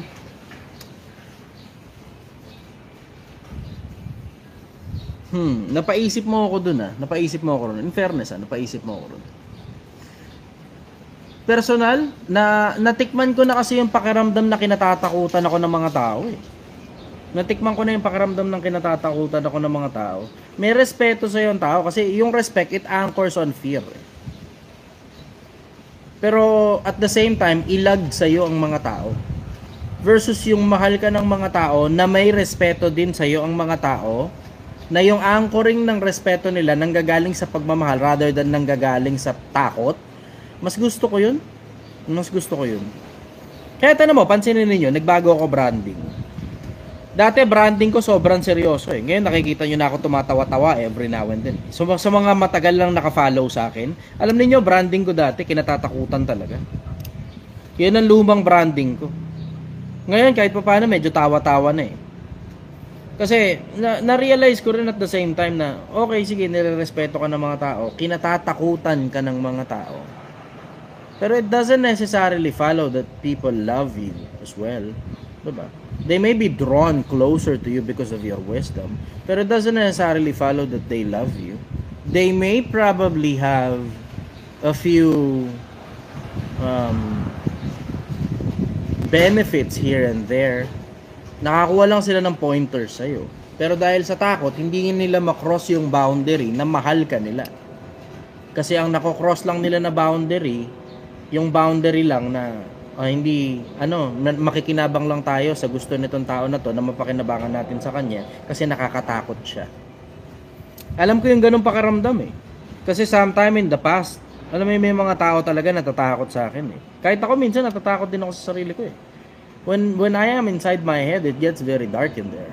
So hindi ako masyadong madalas mag-isa. Sa madalas na pagkakataon, lagi ako may kasama. Kasi, alam mo paulit-ulit ko naman sinabi sa inyo, masamang tawa ko, twisted na utak ko, diba? Paulit-ulit ko naman sinabi sa inyo yun eh. Isipin mo yung pagiging masamang tao mo, sabayan mo pa ng matalinong utak ko, delikado ka.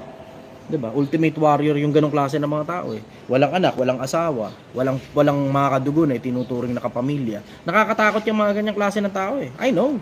It takes one to know one. It takes one to know one.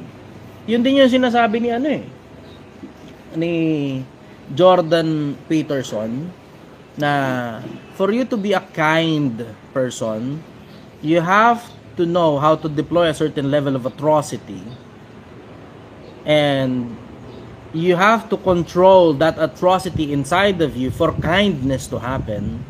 Sabi ni Jordan Peterson, yung alam mo yung capable ka of extreme violence, pero you are controlling that violent mind inside of you, so kindness can take over. Kasi hindi mo naman masasabing mabuting tao ka kung wala ka lang talagang kayang gawin dahil mahina ka eh. Ang tawag lang talaga sa'yo nun, mahina, hindi mabuti. Kasi yung kabutihan, ipinaglalaban yan. In case hindi nyo alam, may mga taong namatay pa para alang-alang sa kabutihan eh. Diba? Ang kabutihan, ipinaglalaban. Pag wala kang kayang gawin, hindi automatic na mabuting tao ka talaga nun. Ngayon, going back to the original concept, I would rather be loved than feared. Tapos yung respeto nanggagaling sa pag-ibig sa akin ng kapwa-tao, na yung pag-ibig sa akin ng kapwa-tao nanggaling sa pakinabang ko sa kanila, at dahil nauna akong umibig sa mga kapwa-tao kung hindi ko kilala, ngayon umaani na ako ng pag-ibig galing sa kanila. Ngayon nararamdaman ko yun eh. Hindi ko alam kung napapansin niyo, pero sa social media ko, lalo na sa Facebook, yung mga wala sa Facebook dito, nakikita niyo yung mga post ko sa Facebook, tapos makikita niyo rin yung mga comment ng mga tao eh. Ngayon nararamdaman ko nang may mga taong nagmamahal talaga sa akin ng totoo. Na kahit hindi ko sila kilala, nandyan sila para sa akin. Lagi silang nagko-comment, lagi silang pag wala ako, hindi ako nakakapag-live. Chester, boss, kamusta ka? Sir, kamusta ka? Anong balita? Okay ka lang ba? Ayos ka lang ba? Baka may maitutulong kami sa'yo. May mga ganun eh. May mga nagme-message sa akin ng ganun eh. Actually, itong mga nakaraan yan, sa 5 araw halos na wala akong live, naramdaman ko talaga pagmamahal ng mga tao kasi ang daming mga tao kahit sa comment section, hindi na dun sa inbox. Yung inbox, di nyo naman makikita yun eh. Pero dun sa comment section, makikita mo, live ka na, namimiss na namin yung live mo. Yung yun, yung nanggagaling yun, hindi naman dahil takot sila sa akin eh. Nanggagaling yung gusto nila ako makita, gusto nila akong marinig, Kasi ako yung naunang nag-deploy ng pagmamahal, na yung pagmamahal na yun, walang bayad, na hindi nyo kailangan mag-sign up sa course, wala akong binibentang course, wala akong binibentang seminar, wala akong binibentang kahit ano. Bukod sa sinigang, na kailangan mo literal pumunta rito para matikman yung sinigang, na alam mo naman, kung taga Visayas, Mindanao ka, hindi ka na makakatikim nito, maliban na lang, may pambayad ka ng pamasahe, papunta ng Metro Manila pa, tapos pupunta ka rito sa Angono Rizal, para ngayon makatikim ka ng sinigang. Pero alam mong nakatikim kayo ng pagmamahal galing sa akin, kahit na hindi ka makakabili, kahit nasa malayong lugar ka. Kasi nauna akong nagmahal. Minahal ko kapwa-tao ko eh. Diba? Pwede naman ako mag-deploy ng takot katulad ng ginagawa ko dati. Pero it feels really good to be loved by people rather than be feared. Yung respeto ngayon ng mga tao nanggagaling na ngayon sa akin sa ano eh. Nararamdaman ko ang respeto ng mga tao ngayon sa akin nanggagaling na sa pagmamahal, hindi galing sa takot. Kasi yung respeto na galing sa takot, limitado masyado eh. Pero yung respetong galing sa pagmamahal, mapagbigay yun eh. Dahil nga dun sa respeto ng mga tao na galing sa pagmamahal, bumabiyahe pa sila ng malayo para lang bumisita sa akin dito. Na-appreciate ko talaga yun. Yung, alam mo yung pakaramdam na bumiyahe ng malayo yung kapwa-tao ko, tapos ako yung nahihiya ako na hindi man lang sila masalubong. Okay, sige, influencer, sikat, bla bla, kahit ano pa sabihin ninyo. Pero sa akin, hindi ko... Nahihiya ako sa kapwa-tao ko na bumiyahe ng malayo tapos hindi ko man lang nasalubong.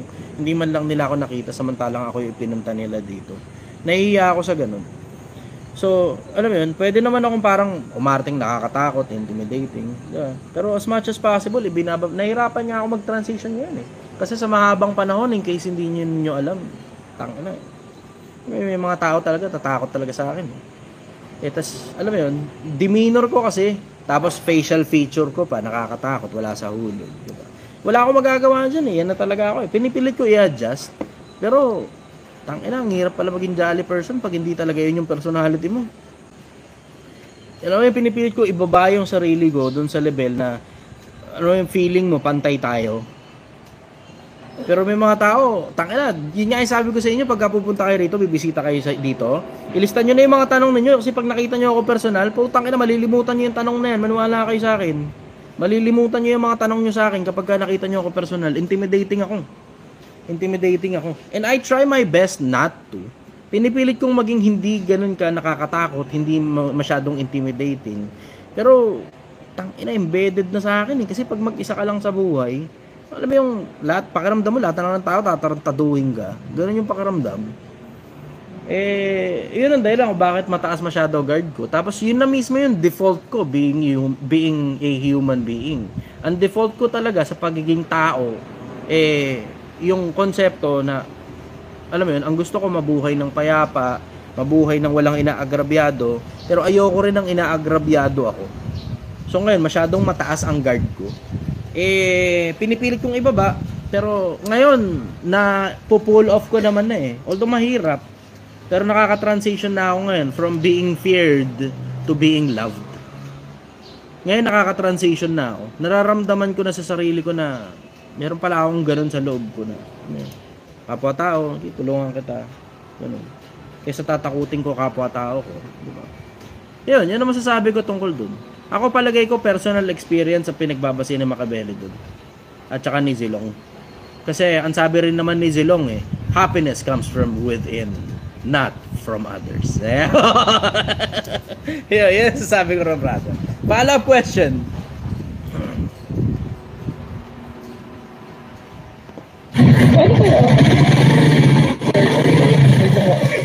Sige.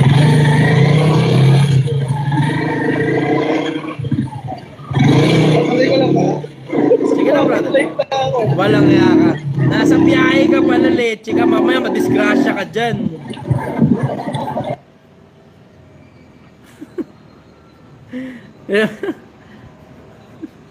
Baka madisgrasya ka dyan, brother. Noong nakaraan, merong nag-comment.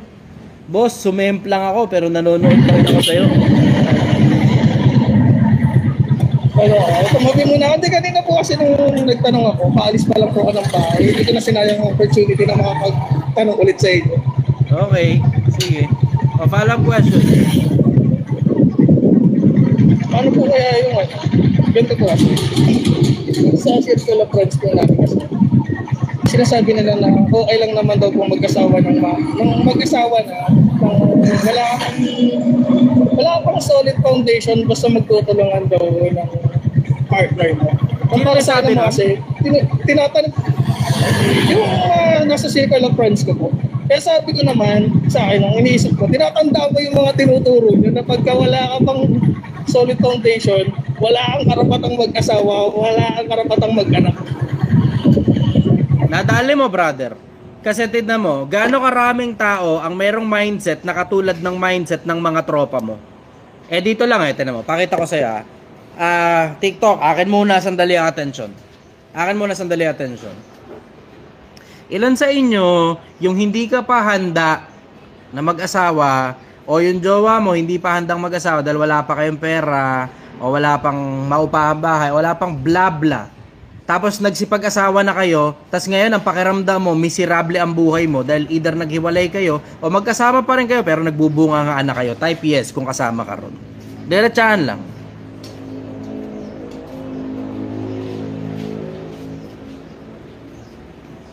Lag daw ako, lag. Kaya ako, naglalag. Teka lang. Dali, naglalag daw ako eh. Dali lang. Ako yung naglalag. Ano gagawin ko rito? Naglalag ako. Kailangan yata, ilagay ko muna sa freezer yung cellphone kasi nag-overheat daw yata eh. Dali. Mabilis na, lalagay ko lang sandali sa freezer yung... Dali lang